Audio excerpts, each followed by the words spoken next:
আসসালামু আলাইকুম প্রিয় শিক্ষার্থীরা, নিউক্লিক অ্যাসিড লেকচার 2তে তোমাদেরকে স্বাগতম।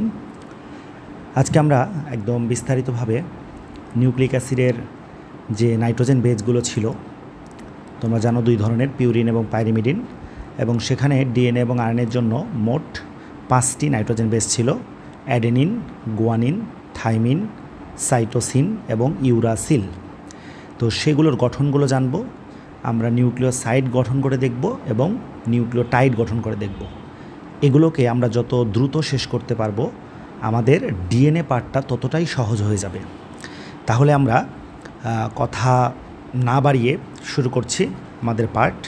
তোমাদের নিশ্চয় মনে আছে, আমরা গত লেকচারে বলেছিলাম যে পিউরিন নাইট্রোজেন বেজের মধ্যে, গত লেকচারে আমরা বলেছিলাম এই যে পিউরিন, এই পিউরিনের সাধারণ সংকেত ছিল হচ্ছে C5H4N4, তাই না? C5H4N4। এবং সেটাকে যখন আমরা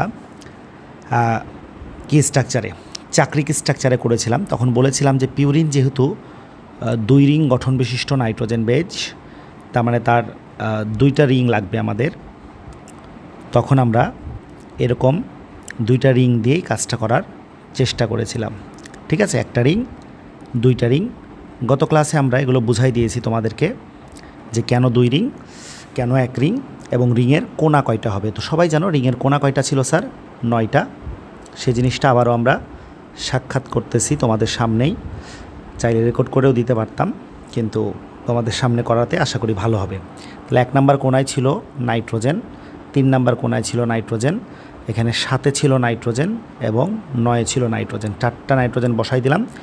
বাকি কোণাগুলোতে ছিল কার্বন, 5টা কার্বন বসাই দিছি। ঠিক আছে, এরপর আমরা বলেছিলাম সেকেন্ড কাজ দ্বিবন্ধন করতে মাঝখান থেকে শুরু করতে বলেছিলাম। মাঝখানে 2টা দিলে 1 ঘর পরপর দিয়ে দাও। তাহলে এই ঘরে দিতে পারছি না, এই ঘরে 2টা, এটা পারতেছি না, এটাতে 2টা, এবং এই দিকে এটা দেওয়ার কারণে এটা পারছি না, এখানে একটা দিয়ে দিলেই বাস আমাদের দ্বিবন্ধন শেষ। এবার বাকি হচ্ছে হাত ভরাট বলেছিলাম। তাহলে কার্বনের 4টা হাত তোমরা জানো। তাহলে কার্বনের সাথে আমরা এটার সাথে একটা হাইড্রোজেন যুক্ত করলাম, এই কার্বনের সাথে একটা হাইড্রোজেন যুক্ত করলাম, তারপরে এই কার্বনের সাথে একটা হাইড্রোজেন যুক্ত করলাম, এবং এই নাইট্রোজেনের সাথে একটা হাইড্রোজেন যুক্ত করলাম। তাহলে আমরা যে পিউরিনের যে সাধারণ সংকেতটা দেখেছি, সেই সাধারণ সংকেতের স্ট্রাকচারটা কমপ্লিট হলো।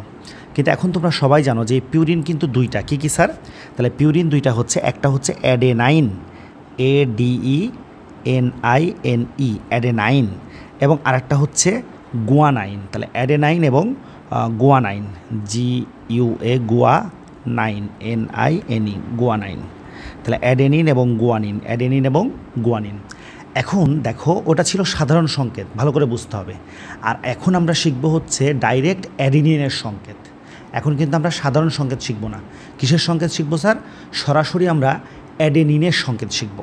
তাহলে অ্যাডেনিনের সংকেত হচ্ছে, জাস্ট মনে রাখবা যে অ্যাডেনিনে সবগুলোই হচ্ছে 5-5। তাহলে C5H5N5, C5H5N5, C5H5N5। তাহলে এটার মতোই সেম টু সেম। এই জন্য আমি কী করতেছি, এটাকে আমি কপি করে নিয়ে আসি। যেহেতু সাধারণ সংকেত, আমি সাধারণ সংকেতটা তোমাদেরকে শিখিয়েছি। এটা থেকেই আমরা এখন এই জায়গায় শিখে ফেলবো যে এটা কীভাবে আমরা তুলতে পারি। ঠিক আছে, এখান থেকে আমরা শিখে ফেলবো ইনশাল্লাহ।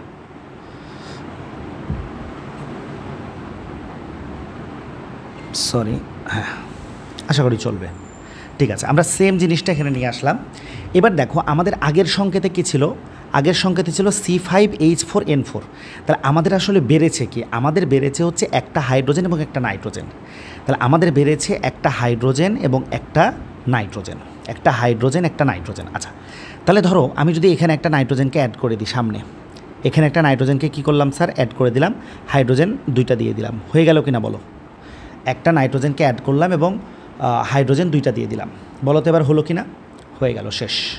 তাহলে তোমরা অ্যাডেনিনটা কিন্তু পেরে গেছো, এবং মনে রাখবা যে অ্যাডেনিনের মাথায়, মানে চিনার জন্য বলতেছে এটা, অ্যাডেনিনের মাথায় কি আছে? অ্যাডেনাইনের মাথা দেখে আমরা চিনব অ্যাডেনিনের মাথায় আছে হচ্ছে অ্যামিন NH2। অ্যাডেনিনের মাথায় আছে কি NH2, অ্যাডেনিনের মাথায় আছে কি NH2, মনে থাকবে? সবাই একবার রিপিট করো, অ্যাডেনিনের মাথায় আছে কি NH2। ঠিক আছে, ওকে।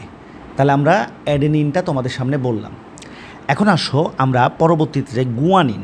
তো আগেই বলে নিই যে গুয়ানিনের মাথায় কি থাকবে, গুয়ানিনের মাথায় থাকবে হচ্ছে গু। গুয়ানিনের মাথায় কি থাকবে, গু থাকবে, গু। তো গু তো না, মানে ও, গুয়ানিনের মাথায় থাকবে ও। গুয়ানিন কি দেখে চিনবা, গুয়ানিনের মাথায় থাকবে ও, গুয়ানিনের মাথায় ও থাকবে, গুয়ানিনের মাথায় থাকবে ও, ও থাকবে। ঠিক আছে, আচ্ছা। তাহলে আমরা এবার গুয়ানিনের সংকেতটা একটু শিখি। আচ্ছা, তাহলে গুয়ানিনের মাথায় কি থাকে বলো, ও থাকে। তাহলে গুয়ানিনের সংকেতটাও আমাদের সেম বিষয়টাই ঘটবে এখানে। তাহলে আমি আবার সাধারণ সংকেতটা নিলাম, দেখো আমি আবার সাধারণ সংকেতটা নিলাম, এবং এই সাধারণ সংকেতের সাথে আমরা কী চেঞ্জ করতেছি খেয়াল করো। এটার সাথে গুয়ানিনের আগে কমন সংকেতটা লিখি, মানে গুয়ানিনের যেটা রিয়েল সংকেত। তাহলে অ্যাডেনিনের ছিল হচ্ছে কি C5H5N5। এর মাথায় যেহেতু ও থাকে গুয়ানিন, তো মনে রাখবা লাস্টে একটা ও দিয়ে দিবা, শেষ। তাহলে গুয়ানিনের সংকেত হয়ে গেল C5H5N5O, C5H5N5O, C5H5N5O। আচ্ছা, গুয়ানিনের সংকেতটাও আমরা তৈরি করতে পারবো। তো তার আগে দেখো, আমি আগেই বলেছি যে আমরা মনে রাখবো কি, যে গুয়ানিনের মাথায় থাকে ও, গুয়ানিনের মাথায় থাকে কে স্যার, ও। এখন তোমরাই বলো, ও যে থাকে, ও কি একটা বন্ধন দিয়ে থাকে নাকি দুইটা? তাহলে ও থাকে হচ্ছে দুইটা বন্ধন দিয়ে, ভালো করে খেয়াল করো, দুইটা বন্ধন। তো ও যদি দুইটা বন্ধন দিয়ে থাকে, তাহলে আমার কার্বনের কি 5টা হাত হবে না? তখন আমি কি করতেছি, এই নাইট্রোজেন থেকে একটা হাতকে আমি বাদ দিয়ে দিচ্ছি, নাইট্রোজেন থেকে একটা হাতকে আমি কী করে দিচ্ছি, মানে একটা বন্ধনকে আমি বাদ দিয়ে দিচ্ছি। তাহলে এখন কার্বনের 4 হাত বরাবর মিলে গেল। তাহলে নাইট্রোজেনের একটা হাত আমার ফাঁকা আছে, নাইট্রোজেনের একটা হাত আমার ফাঁকা আছে। তো নাইট্রোজেনের আমার যে হাতটা ফাঁকা আছে, সেই হাতটাতে আমি একটা কি দিয়ে দিই বলো, সেটাতে আমি একটা হাইড্রোজেন দিয়ে দিই। তাহলে নাইট্রোজেনের সাথে হাত দিয়ে একটা হাইড্রোজেন বসাই দাও, হাইড্রোজেন বসাই দাও। তাহলে এখন আমার সংকেতের, মানে ওইটা তো হাইড্রোজেনটা ওপরে ছিল, এখানে চলে আসছে। তাহলে এখন আমার সংকেতের বাকি আছে কি বলো, এখন আমার সংকেতের আগেরটা বাকি আছে। তো ওই যে অ্যামিন যেটা ছিল, গুয়ানিনের মধ্যেও কিন্তু অ্যামিন থাকবে, গুয়ানিনের মধ্যেও অ্যামিন থাকবে। কিন্তু এই অ্যামিনটা কোথায় থাকবে খেয়াল করো, গুয়ানিনের মধ্যে অ্যামিন থাকবে এই যে 2 নাম্বার কোণা যেটা আমরা চিন্তা করেছি, সেই 2 নাম্বার কোণাতে। এবং সে জায়গায় অ্যামিনটা কীভাবে থাকতেছে দেখো, NH2, তো তাহলে H2N, H2N। কারণ আমার বেশি ছিল কয়টা, বাড়তি ছিল কয়টা, আমার একটা নাইট্রোজেন বাড়তি ছিল, একটা হাইড্রোজেন বাড়তি ছিল, আর এই জায়গায় আগে থেকে একটা হাইড্রোজেন ছিল। তাহলে এইটা হয়ে গেল গুয়ানিনের স্ট্রাকচার, এইটা হয়ে গেল কি স্যার, গুয়ানিনের স্ট্রাকচার। তাহলে অ্যাডেনিনের স্ট্রাকচার সবাই শিখলা, সাধারণ সংকেত শিখলা, গুয়ানিনের স্ট্রাকচার শিখলা, সাধারণ সংকেত শিখলা। এখন আমরা চলে যাব আমাদের বাকি যেগুলো আছে, তার মানে পাইরিমিডিন। তো পাইরিমিডিনে মোট 3টা আছে, একটা আরএনএর জন্য, 2টা ডিএনএর জন্য। তাহলে মানে 2টা ডিএনএ 2টা আরএনএ, একটার পরিবর্তে একটা থাকে, এটাই। তাহলে দেখো পাইরিমিডিন আমরা লিখে ফেলি আগে। পাইরিমিডিন তোমাদেরকে আগের ক্লাসটা অবশ্যই করতে হবে, কারণ আমি ক্লু শিখাইছি যে পাইরিমিডিনের সবগুলোতে কি থাকে, এই হর্ষইটা থাকে পাইরিমিডিনে। তাহলে পাইরিমিডিনের ক্ষেত্রে আমরা 3টা জিনিস দেখতে পাচ্ছি। যেহেতু এগুলো এক রিং বিশিষ্ট, আমি নিচে চলে যাই সরাসরি, তাহলে আমাদের সুবিধা হবে। তাহলে ধরো আমি প্রথমে তোমাদেরকে থাইমিনটা শিখাচ্ছি, বা সংকেত দিয়ে দিয়ে শিখাবো। তাহলে এখানে হচ্ছে থাইমিন, তারপরে হচ্ছে আমরা সেকেন্ডে ধরো শিখলাম থাইমিনের পরে সাইটোসিন শিখলাম, সাইটোসিন শিখলাম, এবং নাম্বার 3 আমরা ইউরাসিল শিখলাম। নাম্বার 3 আমরা ধরো ইউরাসিল শিখলাম, ইউরাসিল, ইউরাসিল। তাহলে আমাদের 3টা শিখা একসাথে হয়ে যাবে। আচ্ছা, যদি আমাদের 3টা একসাথে শেখা হয়, কিন্তু তার আগে দেখো যে পাইরিমিডিনের একটা তো সংকেত ছিল, সাধারণ সংকেত ছিল। তো পাইরিমিডিনের সাধারণ সংকেতটা কী ছিল তোমরাই বলো। পাইরিমিডিনের সাধারণ সংকেত, এই সাধারণ সংকেতটা ছিল হচ্ছে সি কত 4H4N2। ওই যে 52 আমি বলেছিলাম যে ডিএনএর আমরা যদি পিউরিন পাইরিমিডিনকে বুঝতে পারি, তাহলে ডিএনএর ভাষাকে বুঝতে পারবো। আমি তোমাদেরকে কৌশলটা শিখাই দিয়েছিলাম, এবং এটার স্ট্রাকচারটা আমি তোমাদেরকে আঁকা শিখাইছিলাম। তো এটা সাধারণ স্ট্রাকচার কেমন ছিল দেখো, যেহেতু এটা এক রিং বিশিষ্ট, খুব একটা প্রবলেমে আমরা পড়ব না।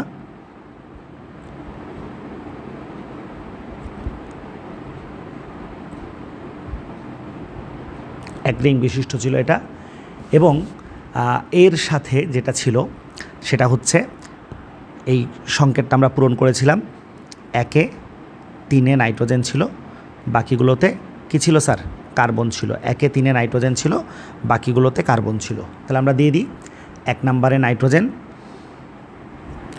3 নম্বরে নাইট্রোজেন, বাকিগুলোতে 1, 2, 3, 4।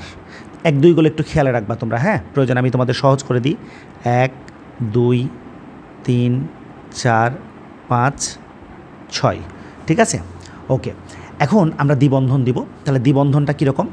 1 থেকে 2-এর দিকে একটা, তাহলে 1 থেকে 2-এ যেহেতু দ্বিবন্ধন দিয়েছি, 3, 4, 2 থেকে 3 পারবো না, 3, 4-এ আবার পারবো, 4, 5-এ পারবো না, 5, 6-এ পারবো। ওকে, দ্বিবন্ধনের কাজ শেষ করলাম। এরপরে কি করব স্যার আমরা? এরপরে হচ্ছে আমাদের পরবর্তী কাজ হচ্ছে কি ভরাট করা বলো? হাত ভরাট করা। তাহলে হাত ভরাট করলে দেখো আমার এই যে কার্বনের এখানে, এই নাইট্রোজেনে তো নাই, কার্বনে একটা হাত ফাঁকা আছে, তাহলে এখানে আমি দিয়ে দিলাম হাইড্রোজেন। এই নাইট্রোজেনে নাই, এই কার্বনে একটা হাত ফাঁকা আছে। এক কথায় 4টা কার্বনে 4টা হাত ফাঁকা আছে, 4টা কার্বনে 4টা হাত ফাঁকা আছে। হয়ে গেল পাইরিমিডিনের সাধারণ সংকেত, পাইরিমিডিনের সাধারণ সংকেত, ঠিক আছে? আচ্ছা, এখন এই সংকেতটার আলোকেই আমরা থাইমিন, সাইটোসিন এবং ইউরাসিলের সংকেতটা শিখে ফেলব। আচ্ছা, তাহলে দেখো আমরা থাইমিনের এই সাধারণ সংকেতটা লিখে ফেলি আগে সবার। তাহলে থাইমিনের সংকেতটা কিছু তো মুখস্থ একটু রাখতে হচ্ছে তোমাদের। C5H6N2O2, ঠিক আছে? সাইটোসিনেরটা C4H5N3O এবং ইউরাসিলেরটা C4H4N2O2। বিষয়গুলো যে মুখস্থ রাখতেই হবে এমন শর্ত নাই, তবে চেষ্টা করতে পারি আমরা, মনে রাখার জন্য চেষ্টা করতে পারি। তাহলে আমরা এগুলোর স্ট্রাকচারটা আঁকবো। তো আমাদের হাতে সবসময় কী আছে বলো? আমাদের হাতে একটা সাধারণ সংকেত আছে। তাহলে আমরা সেই সাধারণ সংকেতটাকে কপি করে ফেলি, কারণ সাধারণটা আমরা শিখেছি, তাহলে এটা কপি করে ফেললে আমাদের জন্য সুবিধা। তাহলে আমি সাধারণটা এখানে একটার পর একটা বসাই দিই। এখানেও সাধারণটা বসালাম, ধরো এর সাথে যা যা চেঞ্জ করতে আমরা করব। এখানেও ধরো বসালাম সাধারণটা, এবং এখানেও ধরো বসালাম সাধারণটা। তাহলে সাধারণটা যেহেতু তোমাদেরকে একবার শেখাইছি, এটা নিয়ে আর সময় নষ্ট আমরা করছি না। এখানে চেঞ্জ কী কী আমরা সেগুলো বলবো। তাহলে প্রথমে দেখো সাধারণ সংকেতের সাথে থাইমিনের পরিবর্তনটা কী কী বেশি আসছে। সাধারণ সংকেত ছিল C4, এখানে C5, তাহলে কার্বন একটা বেশি আসছে। হাইড্রোজেন ছিল 4টা, এখানে হাইড্রোজেন 6টা, হাইড্রোজেন 2টা বেশি আসছে। নাইট্রোজেন 2টা ছিল বরাবর আছে, অক্সিজেন 2টা, তাহলে আমার 3টা মৌল বেশি আসছে। কার্বন একটা, হাইড্রোজেন 2টা, অক্সিজেন 2টা, কার্বন একটা, হাইড্রোজেন 2টা, অক্সিজেন 2টা। তাহলে দেখো অক্সিজেন থাইমিনকে তো টি দিয়ে প্রকাশ করা হয়, সবাই জানো, এগুলো লেখার মেবি দরকার নাই। তাহলে থাইমিনকে কী দিয়ে প্রকাশ করা হয়? টি দিয়ে প্রকাশ করা হয়। সাইটোসিনকে সি দিয়ে প্রকাশ করা হয়, ইউরাসিলকে ইউ দিয়ে প্রকাশ করা হয়। তাহলে এটার মাথায় কি থাকবে? প্রথমে আসো যে এর মাথায় যেহেতু এ মানে অ্যাডেনিন, মানে এটা কত চমৎকার একটা বিষয় যে আমাদের দেহের ক্ষুদ্রতম একক কোষের কেন্দ্র হচ্ছে নিউক্লিয়াস।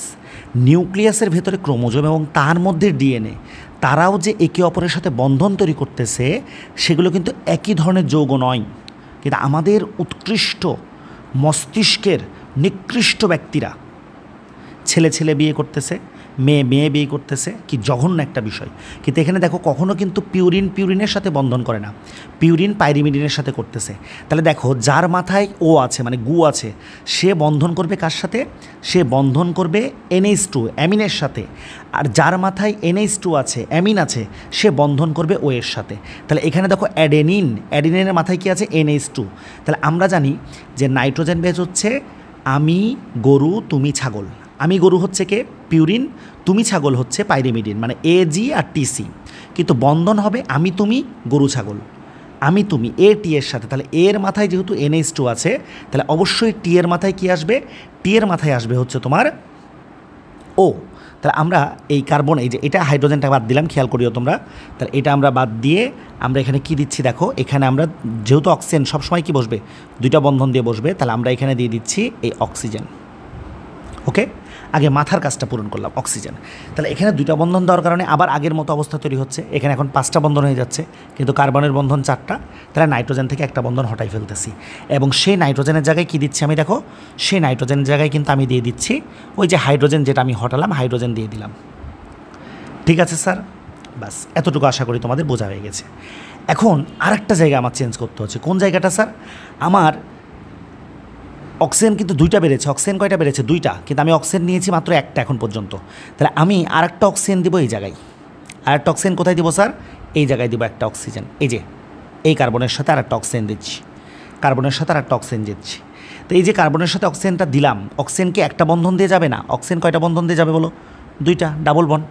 তাহলে এখানে ডাবল বন্ড হলে আবার একটা বন্ধন বেড়ে যাচ্ছে, তাহলে আমাকে আবার কি করতে হচ্ছে, এই জায়গাটা মুছে ফেলতে হচ্ছে। বাস, তাহলে অক্সিজেন কোথায় কোথায় বসছে একটু খেয়াল করো। অক্সিজেনের দায়িত্ব শেষ করে দিলাম। তো এই জায়গাটা মুছে ফেলার কারণে এখন নাইট্রোজেনের হাত একটা কী হয়ে গেছে, নাইট্রোজেনের হাত একটা কমে গেছে। তাহলে এই নাইট্রোজেনের সাথে আমি কাকে যুক্ত করবো বলো? এই হাইড্রোজেনকে যুক্ত করবো, নাইট্রোজেনের সাথে হাইড্রোজেনকে। বুঝতে পেরেছো? নাইট্রোজেনের সাথে হাইড্রোজেনকে যুক্ত করব, ভালো কথা। এবার আমার আর কি বাড়তি আছে? আমার 2টা হাইড্রোজেন বেশি হয়ে গেছে, 2টা হাইড্রোজেন। তো এই 2টা হাইড্রোজেন আমি কোথায় দিয়ে দিই? 5 নম্বরে, কারণ 6 নম্বরের তো প্রায়োরিটি পড়ে। তাহলে এই 2টা হাইড্রোজেন আমি 5 নম্বরে দিয়ে দেবো, এবং আমার হাতে কিন্তু আরও একটা কার্বন বেশি আছে। তাহলে আমি সরাসরি কোনো ঝামেলা না করে আর যে কাজটা করব সেটা হচ্ছে এই জায়গার হাইড্রোজেনটা মুছে আমি কি করে দিলাম দেখো, CH3। কি করে দিলাম স্যার? CH3 হয়ে গেল আমার থাইমিন। কি হয়ে গেল স্যার? থাইমিন। তাহলে এটা হচ্ছে থাইমিনের ক্ষেত্রে কোথায় কোথায় চেঞ্জ তোমরা খেয়াল করেছো? এটা হচ্ছে তোমার আমরা যখন কোনা কাউন্ট করি, তাহলে এখানে হচ্ছে কিন্তু 2 নম্বরে চেঞ্জ হয়েছে, 3 নাম্বার চেঞ্জ হয়েছে, 4 নাম্বার চেঞ্জ হয়েছে, 5 নাম্বার, মানে 6 ব্যতীত আসলে সবগুলো চেঞ্জ হয়েছে। সাধারণ সংকেতের সাথে 6 ব্যতীত সবগুলো চেঞ্জ হয়েছে থাইমিনের ক্ষেত্রে। থাইমিনের ক্ষেত্রে সবগুলো চেঞ্জ হয়েছে, শুধুমাত্র 6 নাম্বারটা বাদ দিয়ে।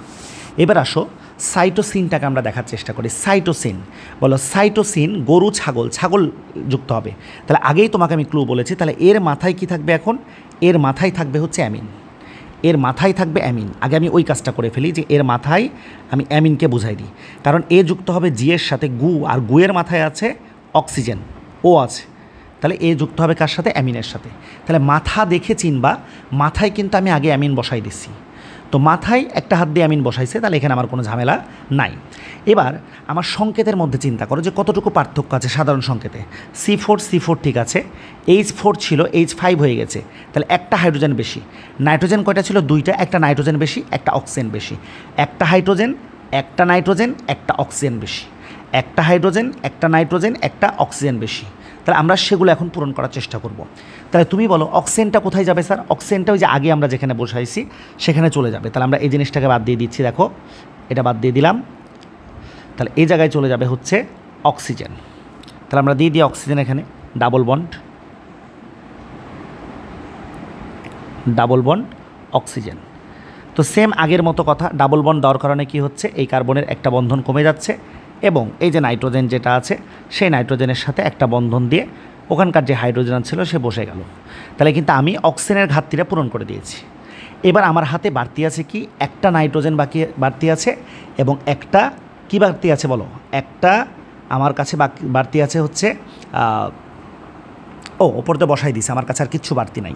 আর একটু তোমাদেরকে ক্লিয়ার করে দিই এটা, যে এখানে দেখো সাধারণ সংকেতটা, যে এটা সাধারণ সংকেত কী ছিল স্যার? C4H4N2। আর এখানে সাধারণ সংকেত কি, মানে এর রিয়েল সংকেতটা কি? C4H5N3O। তাহলে আমার হাতে এটার চাইতে, এই জায়গার চাইতে, এটার চাইতে আমার হাতে বাড়তি কী কী স্যার? বাড়তি হচ্ছে একটা হাইড্রোজেন, একটা নাইট্রোজেন এবং একটা অক্সিজেন। তাহলে দেখো এটার ওপরে কী ছিল? হাইড্রোজেন ছিল। আমি সেখানে একটা নাইট্রোজেন, একটা হাইড্রোজেন দিয়ে দিয়েছি অলরেডি এই জায়গার মধ্যে, এবং অক্সিজেনটা এখানে দিয়ে দিয়েছি।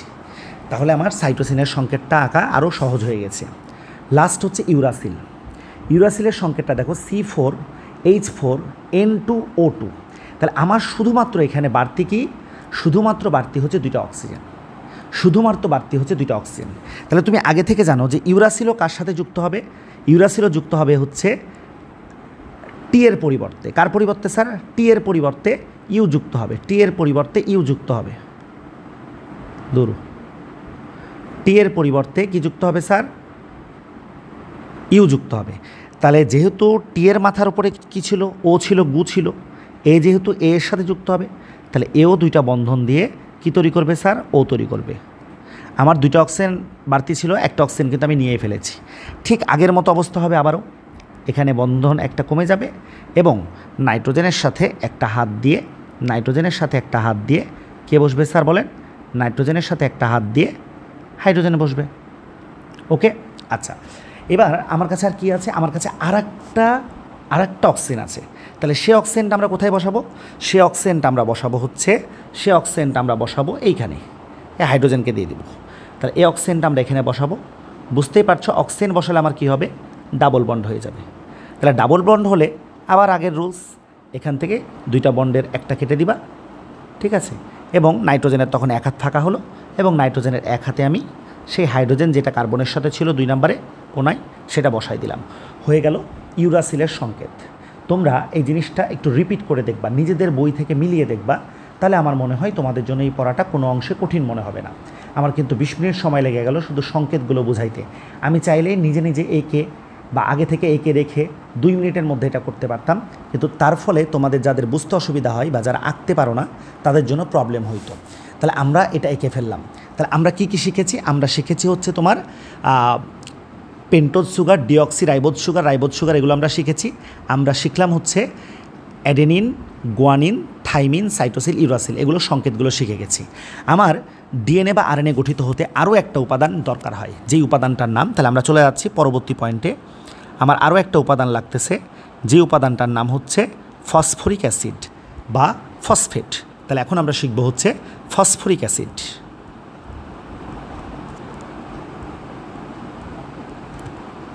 ফসফরিক অ্যাসিড, ফসফরিক অ্যাসিড, ঠিক আছে, ওকে। তাহলে ফসফরিক অ্যাসিড হচ্ছে নিউক্লিক অ্যাসিডের অন্যতম একটি উপাদান হচ্ছে ফসফরিক অ্যাসিড। তাহলে ফসফরিক অ্যাসিডের আণবিক সংকেতটা একটু খেয়াল করো তোমরা। ফসফরিক অ্যাসিডের আণবিক সংকেত, ফসফরিক অ্যাসিডের আণবিক সংকেত হচ্ছে H3PO4, H3PO4। তাহলে এই ফসফরিক অ্যাসিডটা যদি আমি এখন কি স্ট্রাকচারে, ধরো চেন স্ট্রাকচারে আঁকি, তাহলে বুঝতে পারবা তুমি যে এখানে যদি আমি চেন স্ট্রাকচার আঁকি, তাহলে এই যে মাঝখানে রাখলাম আমরা ফসফরাসকে রাখলাম মাঝখানে, এবং আমরা জানি ফসফরাসের কয়টা হাত স্যার, 5টা হাত। কয়টা হাত স্যার বলেন, 5টা হাত। তাহলে 5টা হাত হলে এই 4টা, আর এখানে ডাবল বন্ড দিয়ে দিলেই 5টা হয়ে যাচ্ছে। তাহলে এখানে অক্সিজেনকে রেখে দিলাম আমি, আর সব জায়গাতে দিয়ে দিলাম একটা করে হাইড্রক্সিল মূলক OH। সব জায়গাতে কি দিলাম স্যার, একটা OH, ঠিক আছে, OH। তাহলে H3PO4, H3PO4, তাহলে এখানে হচ্ছে মনে করো আমাদের HO। ওকে স্যার, এই হচ্ছে ফসফরিক অ্যাসিডের সংকেত। কিন্তু ডিএনএর সাথে কে যুক্ত হয়, ফসফরিক অ্যাসিড, ঠিক আছে, আসলে ফসফেট যুক্ত হয়। তাহলে ওখানে যুক্তটা কিভাবে হয় দেখো, ওখানে যুক্তটা হয় এই যে ফসফরিক অ্যাসিডের ফসফেট ডাবল বন্ড দিয়ে কার সাথে স্যার বলেন, অক্সিজেনের সাথে।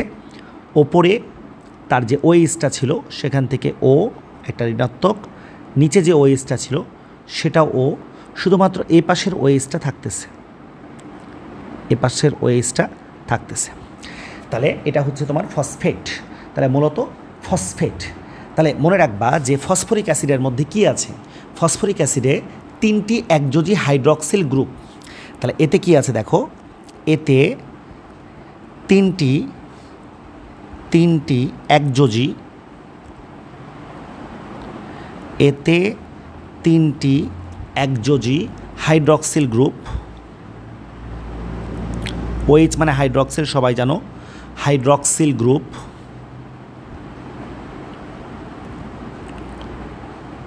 হাইড্রক্সিল গ্রুপ এবং একটি দ্বিযোজী অক্সিজেন পরমাণু রয়েছে এবং একটি দ্বিযোজী কি রয়েছে স্যার? অক্সিজেন পরমাণু রয়েছে। একটি দ্বিযোজী অক্সিজেন পরমাণু রয়েছে। অক্সিজেন পরমাণু রয়েছে, দ্বিযোজী অক্সিজেন পরমাণু রয়েছে। ঠিক আছে স্যার? ওকে, তাহলে এই যে দ্বিযোজী অক্সিজেন পরমাণু রয়েছে, তুমি এখানে দেখেই বুঝতে পারছো কথাটা। এরা কি করতেছে দেখো, ডিএনএ এবং আরএনএতে কিন্তু দুটি অম্লিক মাত্রার এস্টার বন্ধনী গঠন করে। তাহলে এই ফসফেটটা কি করতেছে, এই ফসফেটটা ডিএনএ ও আরএনএতে দুটি অম্লিক মাত্রার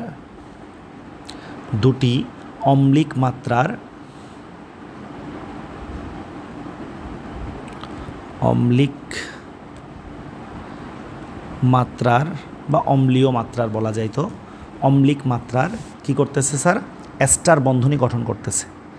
এস্টার, আশা করি তোমরা জানো এস্টার কি।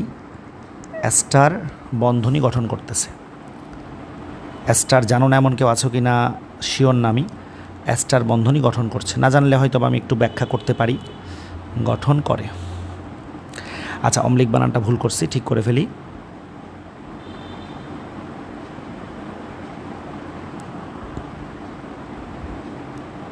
অম্লিক। আচ্ছা, এস্টার জিনিসটা হচ্ছে, তোমরা এস্টারের এমনি সাধারণ গঠন তো জানো, বা সাধারণ আমরা সংকেত বলি, যাই বলি, হয়তো বা জানো তোমরা যে এস্টারটার বিষয়টা কেমন হয় স্যার। এস্টারের জিনিসটা, এস্টারটা হচ্ছে আর সিও ও আর, ঠিক কিনা? এটা হচ্ছে এস্টার। তো এখানে এস্টারের মেইন কথাটা যদি আমি তোমাদেরকে বলি, যে একটি কেন্দ্রীয় কার্বন পরমাণু একটি অক্সিজেন পরমাণুর সাথে দ্বিবন্ধন। তাহলে তুমি এখানে খেয়াল করো যে একটি কেন্দ্রীয় কার্বন পরমাণু, তো এখানে তো কার্বন বলতে এখানে তো কেন্দ্রিকে আছে স্যার, ফসফরাস আছে, কিন্তু সে যেহেতু কার সাথে যুক্ত হবে, সে হচ্ছে গ্লুকোজের সাথে যুক্ত হবে, সে যেহেতু শর্করার সাথে যুক্ত হবে, সে যেহেতু পেন্টোজের সাথে বা রাইবোজের সাথে বা ডিঅক্সি রাইবোজের সাথে যুক্ত হচ্ছে, তাহলে ওখানে কিন্তু আছে। তাহলে একটি অক্সিজেন পরমাণুর সাথে দ্বিবন্ধনে কার্বন অক্সিজেন এবং অন্য একটি অক্সিজেন পরমাণুর সাথে একক বন্ধনে এটা যুক্ত থাকবে। তো এস্টারটা তোমরা এমনি কেমিস্ট্রি থেকে শিখেও ফেলতে পারো। তারপর আমি এখানে একটু সংক্ষিপ্ত তোমাদেরকে বললাম যে এটা গঠিত হচ্ছে, এবং এটা আসলে কখন গঠিত হয়, এটা হচ্ছে ওই যে তারা যে শর্করার সাথে গঠন তৈরি করবে তখন গঠিত হয়। তো এখান থেকে এই তথ্যটুকু একটু তোমরা মনে রাখো। এতটুকুই হচ্ছে ফসফরিক অ্যাসিড নিয়ে আমি কথাবার্তা বললাম। এখন আমরা শিখব পরবর্তী পয়েন্ট, যেটা হচ্ছে নিউক্লিওসাইড। তাহলে এখন আমি তোমাদেরকে বলতেছি, দেখো কি, এখন আমি বলতেছি নিউক্লিওসাইড।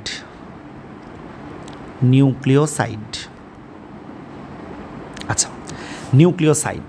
তাহলে নিউক্লিওসাইড কী কী মিলে যুক্ত হচ্ছে, আমি কিন্তু কথাগুলো বলেছিলাম। নিউক্লিওসাইড যুক্ত হয় হচ্ছে পেন্টোজ সুগার,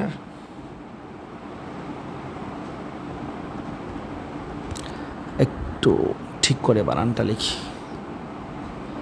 পেন্টোজ সুগার, তোমরা 2x স্পিডে দেখবা, pentose sugar plus nitrogen base, আমি N2 লিখলাম, nitrogen base equal to nucleoside. Pentose sugar plus nitrogen base equal to কি স্যার? নিউক্লিওসাইড। তাহলে আমি এরকম বলতে পারি যে ডিঅক্সি রাইবোজ শর্করা,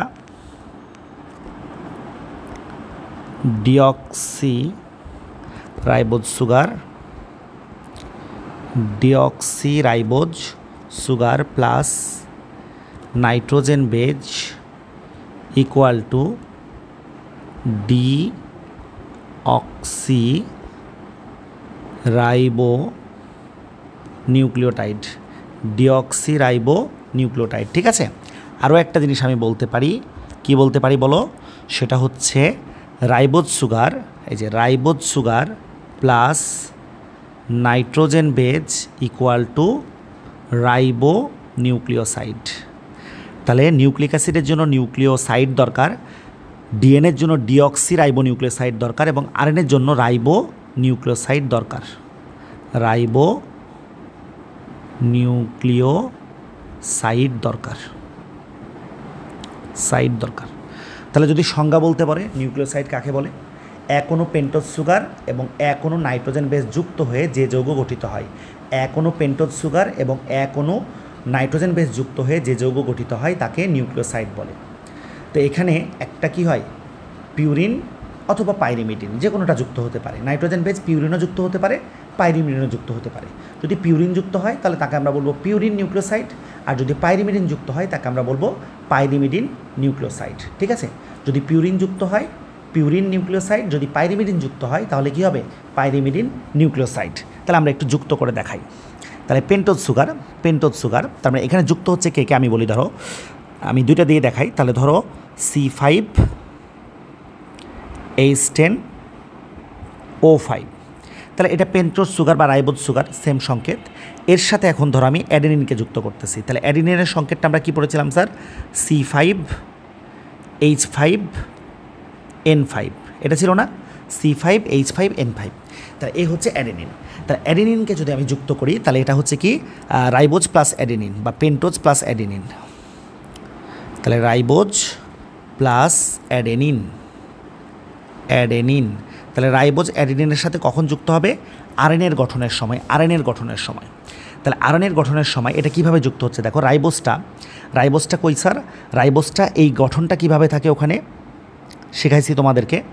এই যে অক্সিজেন, তাহলে আমার একটা হাত, দুইটা হাত, তিনটা হাত, চারটা হাত, তাহলে সে কিভাবে যুক্ত থাকতেছে খেয়াল করো। এখানে আমরা কার্বন সংখ্যাটা একটু দিয়ে দিই, আমি এটাকে অন্যভাবে করতে পারতাম। তাহলে একটা কোণা, দুইটা কোণা, তিনটা কোণা, চারটা কোণার সাথে পাঁচটা। তাহলে এখানে দিয়ে দিচ্ছি দেখো, কার্বন কার্বন কার্বন কার্বন, আর একটা কার্বন, পাঁচটা। তাহলে ওপরে ধরো দিয়ে দিলাম CH2OH দিয়ে দিলাম, ঠিক আছে, CH2OH। এখানে ও আছে, 1 এবং 4-এর মধ্যে বন্ধন তৈরি করছে, 1 এবং 4-এর মধ্যে বন্ধন তৈরি করছে। এবং এই দিকে যদি তুমি খেয়াল করো তাহলে এই দিকে আমরা কি পাবো? এই দিকে আমরা 1 নাম্বার কার্বনের ওপরে পাবো হচ্ছে এই যে OH হাইড্রক্সিল, আর নিচে ধরো দিলাম H। 2 নাম্বার কার্বনে ধরো আমি নিচে দিলাম OH, ওপরে দিলাম কি H, যেহেতু কার্বনের 4 হাত সবাই বুঝতেছো। 3 নাম্বারে সেম কাজ করলাম, নিচে দিলাম OH, ওপরে দিলাম H, এবং বাকিগুলো শুধু এই কার্বনের 3টা হাত, একটা হাত ফাঁকা আছে, এটাতে H। তাহলে এই গঠনটাকে, এই স্ট্রাকচারটাকে কিন্তু আমি এইভাবে করে লিখতে পারি, এই স্ট্রাকচারটাকে আমি এভাবে করে কিন্তু লিখতে পারি, ঠিক আছে, এভাবে করেই থাকে। আর এমনিতে সরল স্ট্রাকচারটা তোমাদেরকে মনে হয় লিখাই দেখেছিলাম, 1 2 3 4 5। তাহলে CH2OH, এটার 2 পাশে হাত দিয়ে দাও, এখানে 2টা হাত, একটা হাত, অক্সিজেন, হাইড্রোজেন, এ পাশে হাইড্রোজেন দাও, হাইড্রোজেন, বাকিগুলোতে OH দিয়ে দাও, এটা হচ্ছে তোমার এর কি স্ট্রাকচার স্যার? এটা হচ্ছে এর রিং স্ট্রাকচার, এটা হচ্ছে রিং স্ট্রাকচার। এখন আমি যেটাতে ফোটা দিচ্ছি, আর এ পাশেরটা হচ্ছে তার চেন স্ট্রাকচার। তো ডিএনএর ক্ষেত্রে, আরএনএর ক্ষেত্রে বা নিউক্লিক অ্যাসিডের ক্ষেত্রে কি বসে স্যার? এই রিং স্ট্রাকচারটা বসে। এখন এর সাথে ধরো অ্যাডেনিন, তো অ্যাডেনিন যেহেতু আমরা করেছি আমি ওখান থেকে কপি করে নিয়ে চলে আসি, আর এগুলোতে সময় নষ্ট না করি। এটা ছিল অ্যাডেনিনের সংকেত, এই যে অ্যাডেনিন। তাহলে আমি এটাকে একটু কপি করে নিয়ে চলে যাই, তাহলে তোমাদের বুঝতে সুবিধা হবে।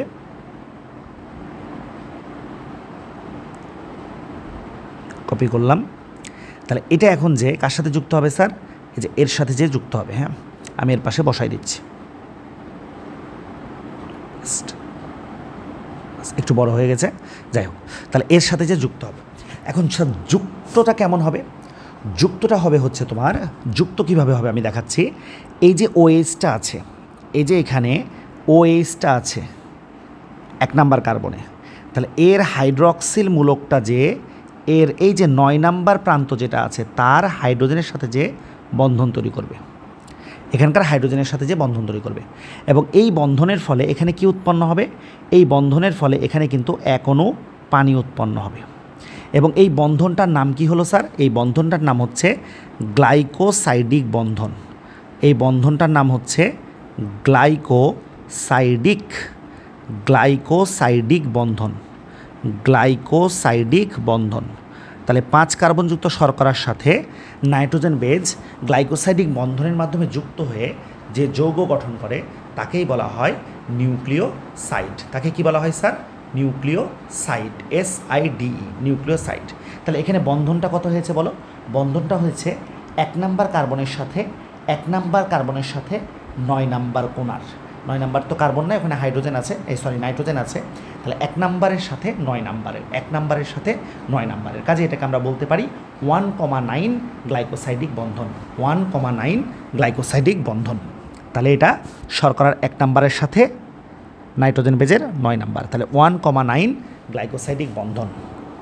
দেখো তোমরা বুঝলা কি না? 1,9 গ্লাইকোসাইডিক বন্ধন। তবে মাথায় রাখবা যে আমরা এদের ক্ষেত্রে কেমন দিই? এদের ক্ষেত্রে আমরা দিই হচ্ছে এরকম, ধরো এদের ক্ষেত্রে আমরা দিই, এই কালে দিয়ে দেখাই, এদের ক্ষেত্রে আমরা দিই হচ্ছে 1, 2, 3, 4, 5, 6, 7, 8, 9। আর এদের ক্ষেত্রে দিই হচ্ছে 1 প্রাইম, 2 প্রাইম, 3 প্রাইম, 4 প্রাইম, এখানে হচ্ছে 5 প্রাইম। ঠিক আছে, ওটাকে প্রায়োরিটি বেশি দেওয়া হয় কারণ এখানে সদস্য বেশি, কোণা বেশি, এই জন্য।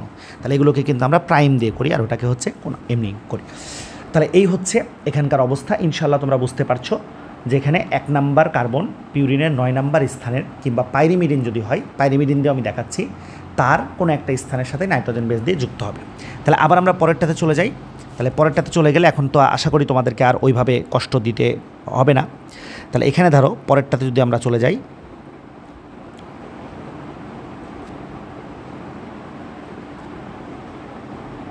ছোট করেই করলাম, যদি দেখতে একটু অসুন্দর হলো, যাই হোক।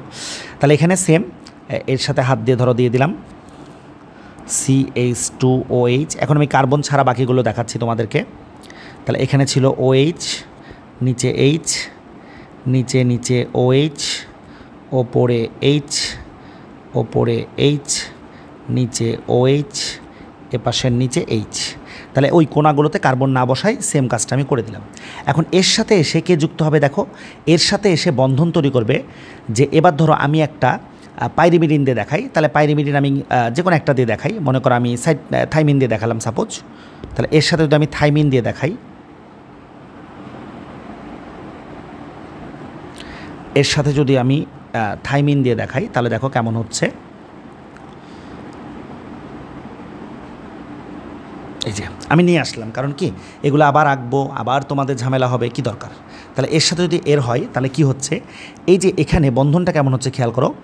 এখানে তার এই যে 1 নাম্বার কার্বনের এই যে OH মূলকটা, ঠিক আছে, এবং এই যে তার এখানকারও 1 নাম্বার কার্বনের যে কার্বন তো না 1 নাম্বার কোণার আর কি, বা নাইট্রোজেনের যে ওই Hটা আছে, তাহলে এখানে এটা এর সাথে যে বন্ধন তৈরি করে ফেলবে, বুঝতে পেরেছ? এবং সেই বন্ধনের ফলেও কি উৎপন্ন হবে? H2O, পানি উৎপন্ন হবে।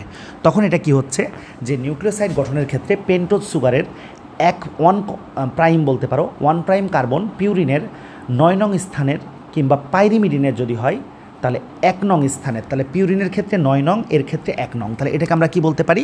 এটাকে আমরা বলতে পারি 1,1 গ্লাইকোসাইডিক বন্ধন। 1,1 গ্লাইকোসাইডিক বন্ধন। তাহলে কার সাথে কার বন্ধন হয় আশা করি বুঝতে পেরেছ? গ্লাইকোসাইডিক বন্ধন। তাহলে 1,1 বন্ধন হলে বুঝবা সেটা কার সাথে যুক্ত হচ্ছে। শর্করা তো অবশ্যই থাকছে, তার সাথে পাইরিমিডিন যুক্ত হলে 1,1 হবে, আর যদি পিউরিন যুক্ত হয় তাহলে 1,9 হবে। পাইরিমিডিন যুক্ত হলে 1,1 হবে এবং পিউরিন যুক্ত হলে 1,9 হবে। এখন কথা হচ্ছে আরেকটা টপিক আমরা এখন বুঝে ফেলি সুন্দর মতো, তাহলেও মোটামুটি আমাদের বোধগম্যতা হবে।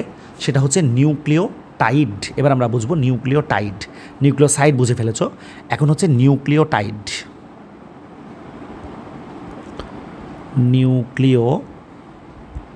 নিউক্লিওটাইড।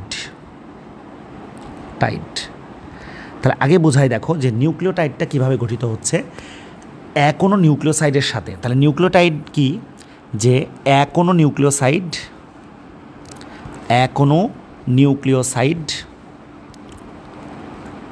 কোনো নিউক্লিওসাইড প্লাস কোনো নিউক্লিওসাইড প্লাস কোনো ফসফেট, কোনো নিউক্লিওসাইড প্লাস কোনো ফসফেট, তাহলে কোনো নিউক্লিওসাইড এবং কোনো ফসফেট এরা দুইজন যখন একত্রিত হবে, এরা দুইজন যখন মিলিত হবে, তখন কিন্তু হবে একটা নিউক্লিওটাইড বা কোনো নিউক্লিওটাইড। তাহলে সংজ্ঞা হয়ে গেছে যে নিউক্লিওসাইডের সাথে ফসফেট যুক্ত হয়ে যে যৌগটা গঠিত হয় তার নাম হচ্ছে নিউক্লিওটাইড। তাহলে নিউক্লিওসাইডের চাইতে কিন্তু নিউক্লিওটাইড হচ্ছে বড়, নিউক্লিওটাইড হচ্ছে বড়। তাহলে আমার কি করতে হবে, আমার এখন করতে হবে হচ্ছে এই যে এখানে যে যৌগটা আমরা পেলাম, এখানে যে যৌগটা পেলাম তার সাথে যে এখন আমাকে ফসফেটকে যুক্ত করে দিতে হবে, তার সাথে যে ফসফেটকে যুক্ত করে দিতে হবে। তো এটা আমি এখানে সুন্দর মতো তোমাদেরকে একটু বুঝাই দিই, তারপর আমি কথাবার্তায় বলে দিচ্ছি তোমাদেরকে। তো এটা আমি একটু অন্যভাবে এঁকে দেখাই তোমাদেরকে, একটু জায়গা নিয়ে এঁকে দেখাই। তাহলে ধরো সবার আগে আমার ছিল হচ্ছে সুগার, শর্করা যেটা, তাহলে এখানে অক্সিজেন, তার সাথে ধরো এই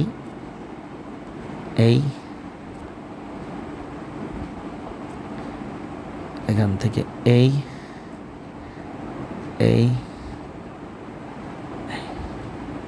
আচ্ছা যাই হোক শর্করা। তাহলে এর আমরা দেখেছিলাম যে এখানে গঠনটা কেমন ছিল স্যার, এর গঠনটা ছিল হচ্ছে এই জায়গার মধ্যে ছিল OH, এই হাত দিয়ে ছিল H, এই দিকের নিচে ছিল OH, নিচে ছিল একটু আগে যেহেতু করে আসছি OH, ওপরগুলোতে H, এখানে H, আর এর সাথে হাত দিয়ে কি স্যার বলেন, CH2OH। এবার আমি এভাবে লিখতেছি, হ্যাঁ, CH2OH, ঠিক আছে, OH। তাহলে CH2, এই যে HOটা এ পাশে দিলাম, কেমন লেখা যাচ্ছে, কোনো সমস্যা নাই, এ পাশে দিলাম। এখন দেখো যে এখানে বন্ধন কিভাবে হচ্ছে। তাহলে এর ওপরে মানে একটু সাইড করে আমি যদি ওই নাইট্রোজেন বেসটাকে নিয়ে আসি তাহলে বুঝবা। আচ্ছা নাইট্রোজেন বেস আমি প্রয়োজনে এঁকে ফেলতেছি, একটু সাইড করে রাখতেছি, হ্যাঁ। এই পাশেরটাকে রিংটাকে এদিকে দিলাম। তাহলে এই পাশে আমার রিং ছিল যার 6টাই কোণা ছিল, এই যে 6টা কোণা ছিল। আর এ পাশে যে রিংটা ছিল তার এই একটা কোণা কম ছিল, ঠিক আছে। তাহলে এই হচ্ছে 9 নাম্বার কোণা। আমরা প্রয়োজনে কোণার বিষয়টা তোমাদেরকে বোঝাই, যে কোণাগুলো যদি আমরা এখন কাউন্ট করার চেষ্টা করি তাহলে বুঝতে পারবো যে এর সাথে আমি কাকে যুক্ত করছি। ধরো অ্যাডেনিনকে যুক্ত করছি, তাহলে অ্যাডেনিনের এই জায়গায় কী ছিল বলো, এই জায়গায় ছিল NH2 ছিল, NH2, এটা আমি এ দিয়ে দিচ্ছি ভেতরে বা নিচে এ দিয়ে দিচ্ছি, সমস্যা নাই। বাকিগুলোকে আঁকতে হবে না আশা করি। এই জায়গায় ছিল হচ্ছে নাইট্রোজেন, এবং সেই নাইট্রোজেনের সাথেই ছিল হচ্ছে কে, সেই নাইট্রোজেনের সাথেই ছিল হচ্ছে হাইড্রোজেন। তাহলে এখানে বন্ধনটা কোথায় কোথায় হলো দেখো, এখানে বন্ধন হলো এই জায়গার মধ্যে, বন্ধন হলো এই জায়গার মধ্যে। এই যৌগটার নাম আমরা কি দিয়েছিলাম বলো, এই যৌগটার নাম আমরা দিয়েছিলাম হচ্ছে নিউক্লিওসাইড। এখন এই যে এখানকার যে 5 নাম্বার প্রান্তটা উন্মুক্ত শর্করার, সেই উন্মুক্ত প্রান্তে যে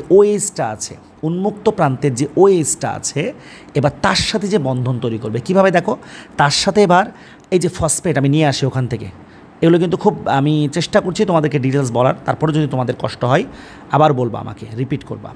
এই যে এই ফসফেটটা কিন্তু এখানে যুক্ত হবে, ভালো করে বুঝো, এই ফসফেটটা এখানে যুক্ত হবে। তাহলে এটা আমি নিয়ে যাচ্ছি, এই ফসফেটটাকে দেখো আমি নিয়ে যাচ্ছি। তাহলে এই ফসফেটটাকে আমি এখানে বসাই দিই, খেয়াল করো, ফসফেটটাকে আমি বসাই দিলাম এখানে দেখো। তাহলে এখানে যদি ফসফেটটাকে আমি বসাই দিই তাহলে জিনিসটা কীরকম দাঁড়াচ্ছে দেখো, যে এই যে এটা ছিল, তাহলে CH3 থাকলো, আমি এখন OH-টাকে তুলে নিলাম, ধরো OH-টাকে তুলে নিলাম, এবং এই পাশে আমি একটু চেঞ্জ করে দিই, ধরো এই পাশে কী করলাম, যে গঠনটা আমরা নিয়ে আসলাম সে গঠনটা তো এভাবেও হয়, এখানে ডাবল বন্ড, এখানে OH, এখানে কি বলো, এখানে এর সাথে কি ছিল HO বা OH যাই বলি, এর সাথে এটা ছিল। এখন OH আর OH এরা যদি এখন বন্ধন তৈরি করে তাহলে এখানকার বন্ধনের মধ্যে কী উৎপন্ন হবে বলো? এখানকার বন্ধনের মধ্যেও কিন্তু পানি উৎপন্ন হবে, এবং পানি উৎপন্ন হওয়ার পর কিন্তু একটা জিনিস অবশিষ্ট থাকবে। কোনটা? এখান থেকে এইটা থাকবে না, ওএইচটা থাকলো না, মানে CH2OH চলে আসবে, আর এখান থেকে হাইড্রোজেনটা থাকলো না। তাহলে এইখানে মাঝখানে এখন বন্ধনটা কে তৈরি করে দিল? এর সাথে এই যে এ বন্ধন তৈরি করে দিল, আর এর ফলে এখানে পানি উৎপন্ন হলো। ঠিক আছে, এর ফলে এখানে পানি উৎপন্ন হলো। তাহলে এই যে একটা যৌগ আমি আঁকলাম, এটাই হচ্ছে তোমার ডিঅক্সি অ্যাডিনোসিন মোনোফসফেট। এই যৌগটার নাম আমরা কি বলতে পারি? এটা হচ্ছে ডিঅক্সি অ্যাডিনোসিন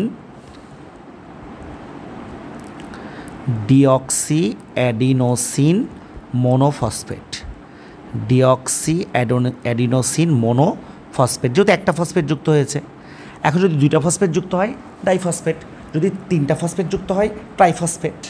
তাহলে এখানে কোন বন্ধনীটার নাম অ্যাস্টার বন্ধনী বলো তো? এই যে বন্ধনীটা যেটা আমরা পেলাম এটার নাম হচ্ছে অ্যাস্টার বন্ধনী। এই বন্ধনীটার নামই হচ্ছে অ্যাস্টার বন্ধনী। এটার নামই হচ্ছে অ্যাস্টার বন্ধনী। ঠিক আছে। আর যদি প্রশ্ন করি যে এখানে গ্লাইকোসাইডিক বন্ধনী কোনটা, এই যে এইখানে যে বন্ধনটা হবে, বুঝছো? এই যে এই জায়গায় যে বন্ধনটা হবে, এই জায়গায়, তাহলে বন্ধনটা দেখাতে গেলে আমার পানিটাকে বাদ দিয়ে ফেলতে হবে। তাহলে এই জায়গায় যে বন্ধনটা হবে সেই বন্ধনটার নাম হচ্ছে গ্লাইকোসাইডিক বন্ধন। এই বন্ধনটার নাম হচ্ছে গ্লাইকোসাইডিক